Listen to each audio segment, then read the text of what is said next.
2022 MLB managers tier list at midseason. Let's get right into it. Just leave comments with any video ideas or questions down below, and as always, let's get right into the video. So obviously there are some manager firings. I'm still debating whether I want to change them to who they actually are now, or if I want to change them to like just keep them the way that they are. So here on the tier list, just start off with one. There's Joe Maddon. Could very easily make this Phil Nevin.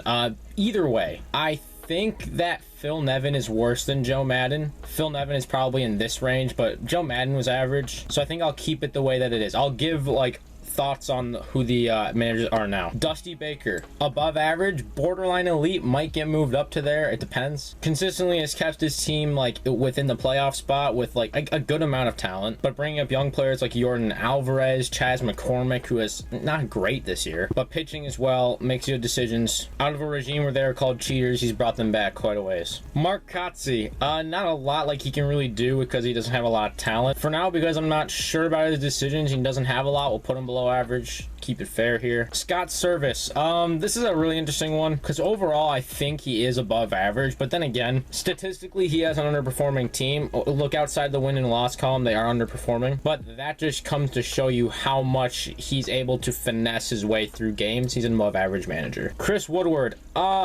probably below average. Honestly, he has talent, not a lot of pitching talent, but a good amount of hitting talent. Plays in a tough stadium to hit in, I get it, but then again, just not great results this year. Dusty Baker, I'm gonna get some heat for this one. You really look at it, he does not play small ball at all whatsoever. He also waits for the very last minute to take guys out always. Pretty much stretches them to their limits. Honestly, I think he just has a surplus of talent. He's an average manager.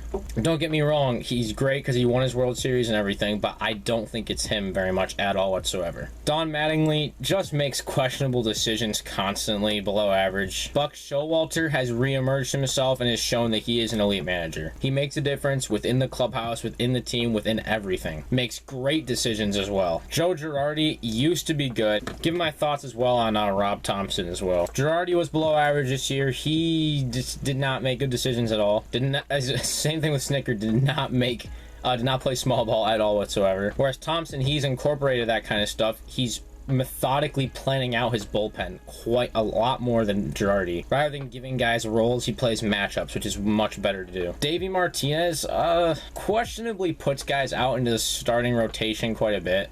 Overall, he was a decent reason why they won the World Series. The way that he platooned some guys, one of the first guys really to do that. Overall, pretty average. Alex Cora was, you could see it. 2020, the Red Sox were bad. Then he came back in 2021 and they became good again, and it was like, oh, is it Alex Cora? Well, this year they're bad again, and he's probably average because he's had some great years, and he's had, 1 year where he's really bad. David Ross, a young manager, just barely into his 40s. Who was a former player, won the World Series with them. I think he had a home run in Game 7, but overall, just nothing really impressive, honestly. David Bell, again, just not a lot of talent right now. Last year, he was able to choke away something in the second half of the season. Kind of average. I don't know, Reds fans, let me know about him, because he's one I don't really know much about. Craig Counsell is the second elite manager we have. Hitting-wise, he does what he can with his hitting lineup. That's not the point. Their pitching is constantly really good. He plays matchups, one of the most analytical, if not the most analytical guy in the whole entire game. And it's benefiting him because he's a team who's tied right now, three-way tie for the wild card / first place in his division. Oliver Marmol, I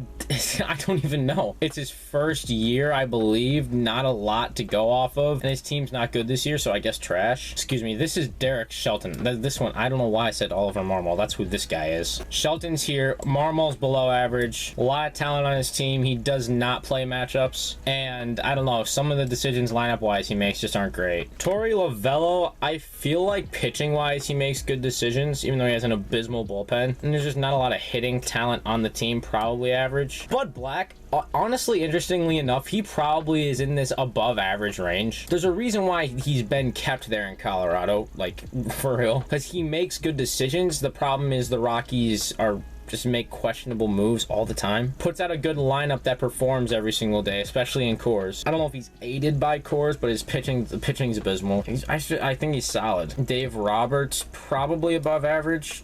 honestly, I feel like he just kind of like throws his stars onto the field and lets them do what they do. I feel like he tries to be a non-factor, and that's kind of like his job, I feel like, with a star-studded lineup like that. So overall, good on him. I mean, he's taken his team to the playoffs a lot. He does find some diamonds in the rough, so I think he's in that range. Bob Melvin has taken his team to pretty good measures, especially the amount of injuries they've had this year to Tatis and such. About to start a rehab start, I believe. Bob Melvin overall very solid. Gabe Kapler, if you were to end this last year, probably would have said elite. It started to come out that he wasn't really as much of the reason for the pitching and everything like miraculous about last year. It was more his pitching coach and all that kind of stuff. Overall, makes some pretty decent decisions. Last year he platooned a lot of guys. This year it's just not there. Probably still an above average manager. Aaron Boone, probably in this range.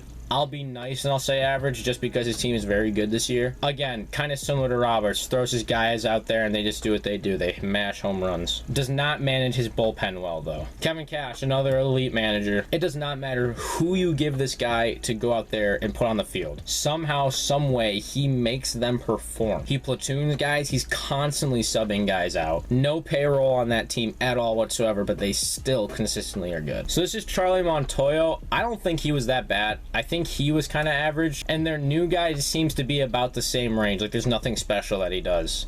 Not that much different, I feel like. Tony La Russa, elite. No, I'm just kidding. He's trash. I don't know how much I have to say there. He an old man who doesn't do anything analytically. Terry Francona is another elite manager. I guess I could rank these. Probably like that. Francona does not have a lot of talent on his team. He has J-Ram and Shane Bieber. That's about it. Tristan McKenzie, Zach Plesac. He's the guy who made those two what they are. Honestly, I think that he is the reason why the Guardians are where they are right now. Cannot believe AJ Hinch is actually the Tigers manager. Wow. Apparently really bad. I don't know. Average? I mean, he got the Astros to a World Series, but was that because of the talent? I guess I give him the benefit of the doubt for now. Mike Matheny, below average. I don't really know.